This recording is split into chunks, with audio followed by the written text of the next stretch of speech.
जो है ये एरिया जब गर्म हो जाता है तो यहाँ पे स्थल भाग है वो हो जाता है गर्म। क्या हो जाता? गर्म हो जाता है तो निम्न वायु दाब बनता है। क्या बनता है?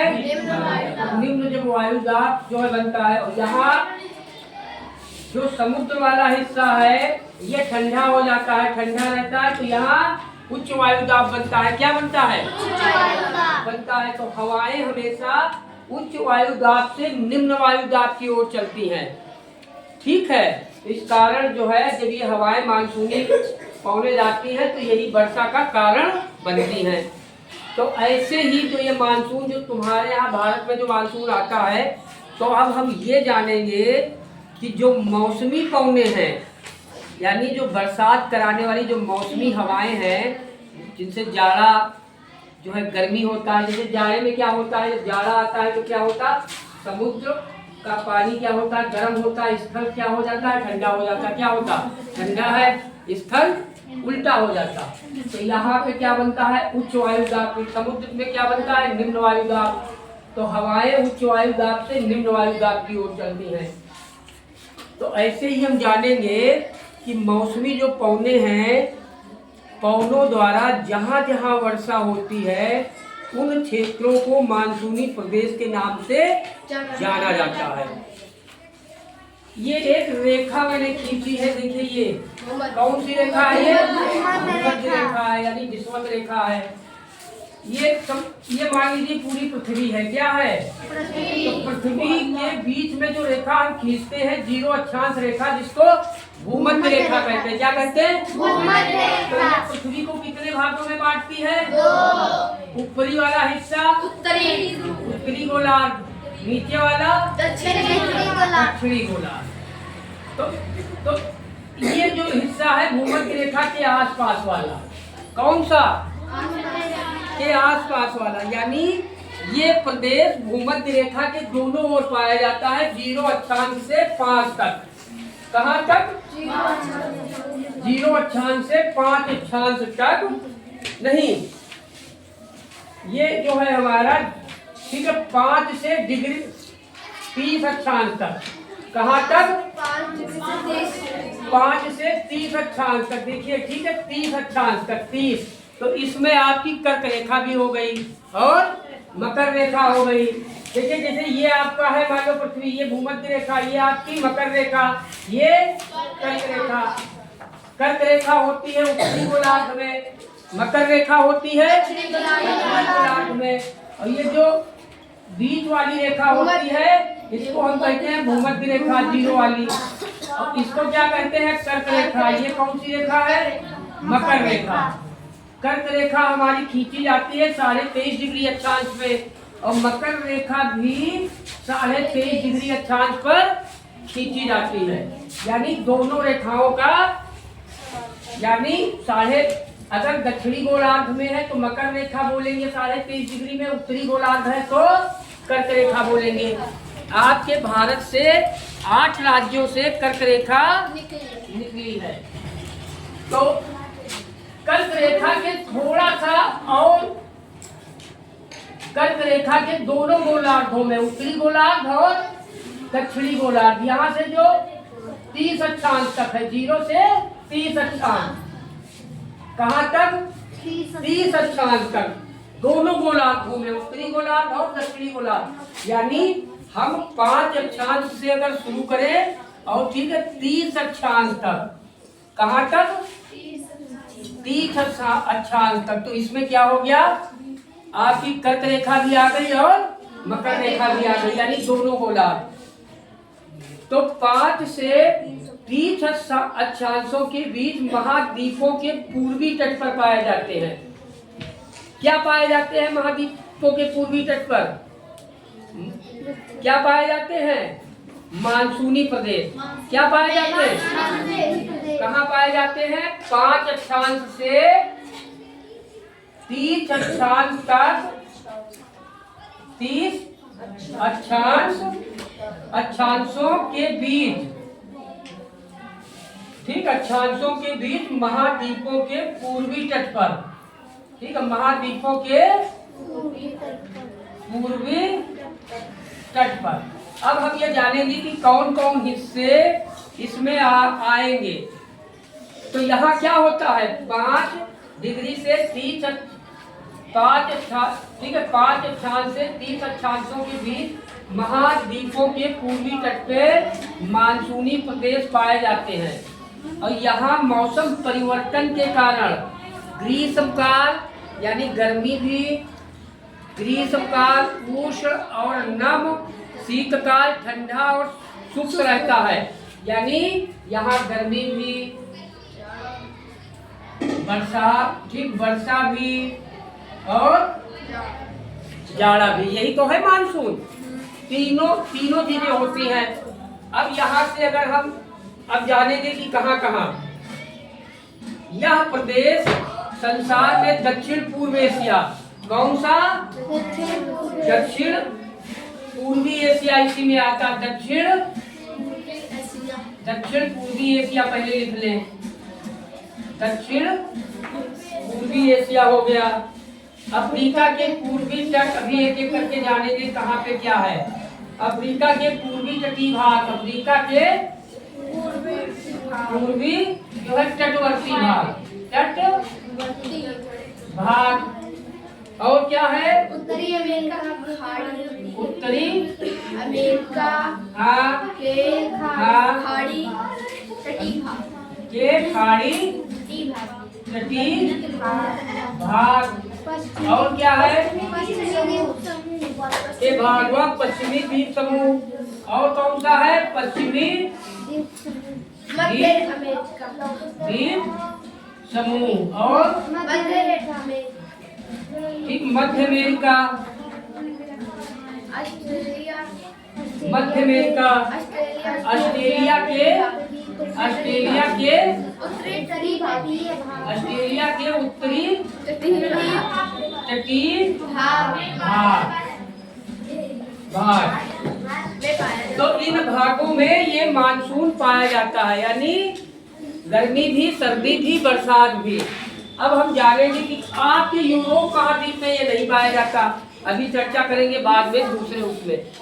तो दक्षिण पूर्व एशिया कौन सा है, एशिया हमारा ये है दक्षिणी पूर्वी एशिया। तो यहाँ से अगर हम 5 से देखें तो 23.5 डिग्री पीछे दक्षिण पूर्व एशिया कौन सा है हमारा, इसमें आपका भारत भी आ गया। कौन सा आ गया, भारत भी आ गया और इंडोनेशिया भी आ गया, यहाँ के देश भी आ गए, जापान। ठीक है, तो दक्षिण पूर्वी एशिया हमारा ये लगता है, पाकिस्तान इसमें है। देखिए दक्षिण पूर्वी एशिया में भारत, श्रीलंका और यहाँ के देश है, इंडोनेशिया है, वियतनाम है। तो ये इन हिस्सों में मानसूनी प्रदेश है। अब अफ्रीका के पूर्वी तटीय भाग, ये अफ्रीका महाद्वीप है और ये अफ्रीका का पूर्वी भाग है, क्या है, पूर्वी तटीय। अब यहाँ पूर्वी जो इसका तटवर्ती भाग है दोनों तरफ यहाँ, तो यहाँ पे क्या आता है, मानसूनी प्रदेश है, क्या है, देखिए ये हिस्सा यहाँ का, जैसे भारत आपका हो गया, भारत देखिए भारत पूरा हो गया आपका। यहाँ के दक्षिण पूर्वी एशिया में इंडोनेशिया, थाईलैंड, वियतनाम, ये जितने देश हैं ये सब आते हैं मानसूनी प्रदेश में। ये अफ्रीका में कहाँ का है, अफ्रीका का ये वाले भाग देखिए, ये ठीक है आपके यहाँ वाले भाग, ये अफ्रीका का ये वाला हिस्सा, इसमें देखिए ब्लू वाला जो बना हुआ है, नहीं ग्रीन से बना है, ये मानसूनी भाग। उत्तरी अमेरिका के खाड़ी तटीय भाग, ये वाला खाड़ी तटीय भाग, उत्तरी अमेरिका का ये भाग खाड़ी तटीय भाग, यहाँ का ये हिस्सा आता है।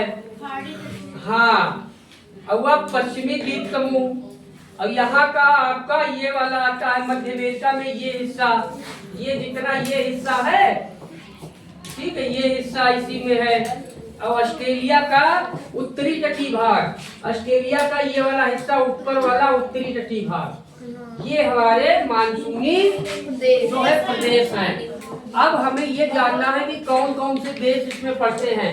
तो अफ्रीका महाद्वीप में अगर जानना है तो अफ्रीका महाद्वीप के जो पूर्वी तटीय पे जो देश है, जैसे तुम्हारा दक्षिण पूर्वी एशिया में भारत है, ठीक है, भारत इसी में है, आपका इंडोनेशिया है, ठीक है, ये सारे देश आते हैं। ऑस्ट्रेलिया का उत्तरी भाग हो गया। तो यहाँ पे अगर आप मैप देखेंगे, विश्व के एटलस किताब लाइब्रेरी में शायद हो, अगर नहीं है तो भी देखते हैं, कहीं रखी होगी, तो उससे हमें ये पता चल सकता है कि कौन कौन देश इसमें आते हैं। अब यहाँ की जलवायु की बात कर लें कि हमारा जो दक्षिण पूर्वी एशिया है, अफ्रीका के पूर्वी तटीय भाग हैं, उत्तरी अमेरिका के खाड़ी तटीय भाग हैं, पश्चिमी द्वीप समूह है, मध्य अमेरिका है, यहाँ की जलवायु कैसी है? सुन लीजिए एक मिनट। तो इस प्रदेश में ग्रीष्म काल में अधिक गर्मी पड़ती है, जैसे तुम्हारे भारत में, और शीतकाल में क्या होती है? अधिक ठंडी रहती है। और वार्षिक जो तापमान रहता है 7 डिग्री से 40 डिग्री सेल्सियस के मध्य रहता है। और तापांतर पर सागर से दूरी व वर्षा की मात्रा का प्रभाव अधिक रहता है। यहाँ पे वार्षिक जो वर्षा होती है उसका औसत है 25 से 250 सेंटीमीटर के मध्य। और मानसूनी प्रदेशों में वर्षा चक्रवाती तथा पर्वतीय प्रकार की होती है। कुछ वर्षा संवहनी जो है प्रकार की भी होती है। तो इन प्रदेशों में 6 महीने तक हवाएं कैसे चलती हैं? सागर से स्थल की ओर, और शेष 6 महीने स्थल से सागर की ओर, ठीक है। यहाँ पर 3 मौसम होते हैं, इन प्रदेशों में 3 मौसम होते हैं, ग्रीष्म काल, वर्षा काल और अरे तुम्हारे जैसे भारत में है, ठीक है। और इन प्रदेश में अधिकांश वर्षा जो है, वर्षा ऋतु में समुद्र की ओर से जो हवाएं चलती हैं, इन्हीं हवाओं द्वारा होती है। जैसे भारत के उत्तरी भाग में मई जून में क्या होती है? गर्म हवाएं चलती हैं, लू चलती हैं। तो इन प्रदेशों में एकाएक घनघोर वर्षा के कारण नदियों में बहुधा बाढ़ भी आ जाती है। इन प्रदेशों में वर्षा की मात्रा, वितरण, समय आदि की अनिश्चितता पाई जाती है। अब वनस्पतियाँ कौन कौन सी पाई जाती हैं तुम्हारे भारत में? बताओ कौन कौन से पेड़ पौधे पाए जाते हैं, बताओ नाम।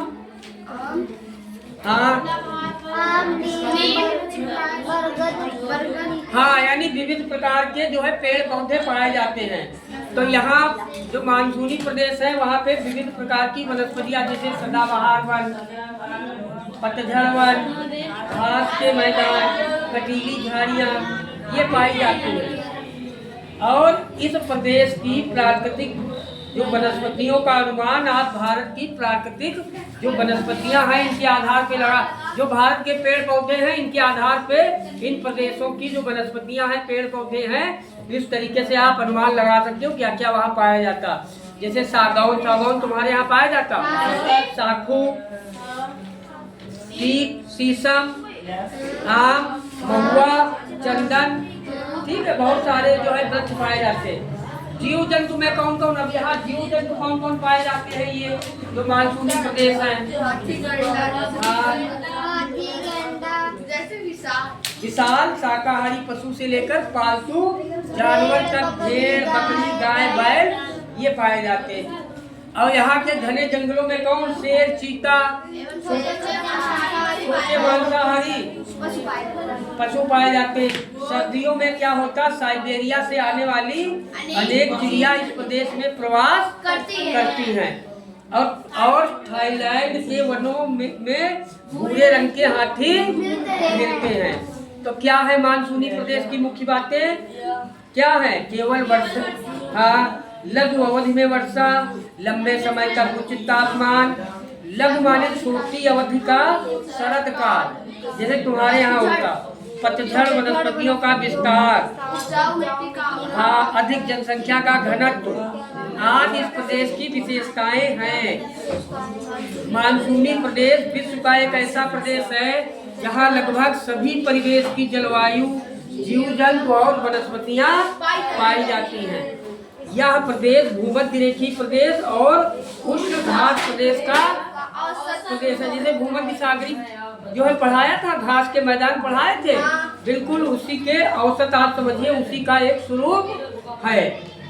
अब आप ये सोचिए कि बस्ती की यहाँ पे है, मानव जीवन कैसा है यहाँ पे, क्या अब आप जानेंगे मानसूनी प्रदेश का मानव जीवन कैसा है, बताओ। हाँ, यहाँ प्रदेश, यह जो प्रदेश है संसार में अपनी कृषि उपज, वन संपदा, उद्योग धंधे, प्राचीन सभ्यता के लिए प्रसिद्ध है। हाँ, अब यहाँ इस मानसूनी प्रदेश की अनुकूल परिस्थितियाँ जैसे कृषि है, बागवानी है, पशुपालन है, उद्योग है, व्यापार के लिए आदर्श रही है। यही कारण है कि सिंधु गंगा के मैदान में प्राचीन सभ्यता का जन्म हुआ है। तो भारत की नदी बताओ जिसको तुम जानते हो, कोई नदी? गंगा नदी में कभी नहाए हो? गए हो? अच्छा, मेला लगा था, कौन सा मेला लगा था? काशी की महाकुंभ में कोई गया था? गए थे? क्या क्या था वहाँ बताओ थोड़ा। मजा आया वहाँ, मतलब अच्छा लगा? अच्छा, कैसे गए थे यहाँ?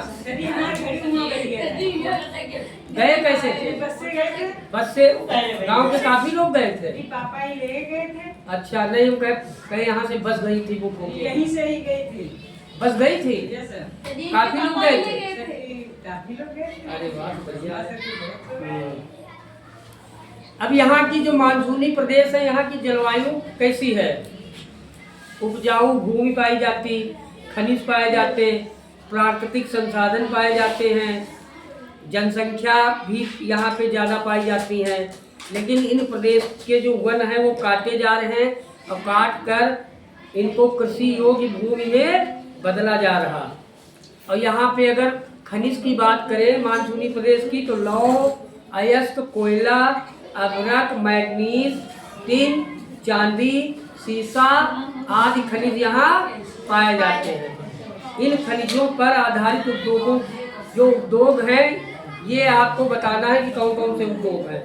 और मानसूनी जो प्रदेश है संसार के कृषि प्रदेशों में जो है प्रमुख है। तुम्हारे यहाँ कौन कौन सी कृषि होती, खेती बताओ, कितनी खेती होती है? खेती के प्रकार? हाँ, लेकिन ये जो फसलें हैं इनको जो है इनको हाँ ये सब पाया जाता है, लेकिन इनको जाड़ा, गर्मी, बरसात के आधार पर बांटा गया है। बांटा गया ना? जाड़े में क्या कहते हैं? जाड़े की फसल को क्या कहते हैं? तो जाड़े में नहीं रबी। तो अभी जो बोया जा रहा, कौन सी फसलें बोई जाती है? रबी की फसलों में क्या क्या आते हैं, नाम बताओ। हाँ, तो क्यों खेती क्यों करते हैं? खेती करने क्या कारण है? यानी जीविकोपार्जन के लिए। क्या, किसके लिए? उपार्जन के लिए। तो ऐसे ही मानसूनी प्रदेश में भी खेती होती रहे, तो वहाँ भी लोग जीविकोपार्जन के लिए खेती करते हैं। संसार का अधिकांश चावल, संसार का ज्यादातर चावल, दाल, कहुआ, गन्ना, जूट, कपास, ये आपका मानसूनी प्रदेश में ही होता है। चावल सबसे ज्यादा संसार का मानसूनी, गन्ना, कपास, दालें, चाय, ये इसी मानसूनी प्रदेश में ही जो है होता है। और इस प्रदेश में तंबाकू, जौ आदि फसलें, मतलब आपके भारत में जो चीजें हो रही, गेहूँ, जौ, तो अन्य जो मानसूनी प्रदेश अलग अलग महाद्वीपों के हैं वहाँ भी जो है फसलें उगाई जाती हैं। और यहाँ के पशुपालन भी, यहाँ पर जो है पशुपालन भी होता है। तुम्हारे यहाँ क्या पशुओं में पाला जाता?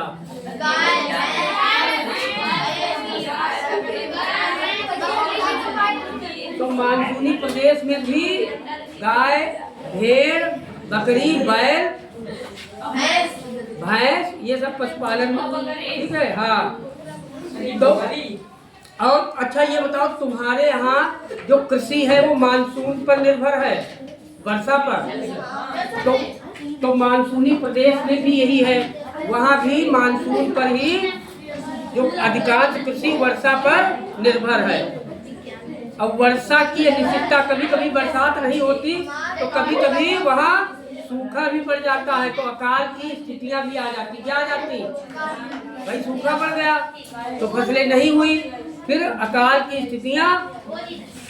तुम्हारे भारत में ज्यादातर लोग गांव में रहते हैं कि शहरों में? तो ये जो मानसूनी प्रदेश है, तो यहाँ भी अधिकांश लोग, अधिकांश जनसंख्या गांवों में निवास करते हैं। कहाँ निवास करते हैं? लेकिन परंतु अनेक विशाल नगर भी है, यहाँ नगरों के भी विकास हो रहे, जैसे अपने भारत में। और यह प्रदेश विश्व के स्थलीय भाग के लगभग 5% क्षेत्रफल में फैला है, स्थलीय जो क्षेत्रफल है, किंतु विश्व की लगभग 30% जनसंख्या। आप सोचिए, यहाँ जो मानसूनी प्रदेश है, तो विश्व की 30% जनसंख्या इन्हीं मानसूनी प्रदेश में निवास करती है। अब इस क्षेत्र में कृषि के साथ साथ औद्योगिक प्रगति भी हुई है, मतलब उद्योग भी लगाए जा रहे हैं। और वर्तमान में मानसूनी प्रदेशों में पश्चिमी सभ्यता का समुचित प्रभाव पड़ा है, तो यहाँ अनेक विदेशी लोग आकर बस गए हैं। तो इस प्रदेश के कुछ शहरों के नाम बताओ। कराची है, पाकिस्तान में है। मुंबई, कोलकाता तुम्हारे भारत में है। ढाका बांग्लादेश में है। काठमांडू नेपाल में है। कोलंबो कहाँ है? श्रीलंका में। तो ये क्या है? ये कुछ शहरों के नाम हैं जो मानसूनी प्रदेश में आते हैं। जैसे कोलंबो कहाँ है? श्रीलंका में। ठीक है, मुंबई आपके भारत में, कोलकाता। ठीक है, चलिए कल आपसे पूछेंगे कि मानसूनी प्रदेश की जलवायु, यहाँ का मानव जीवन जो है, पशुपालन, खेती। ठीक है, तो कल बताओगे? ठीक है, ठीक।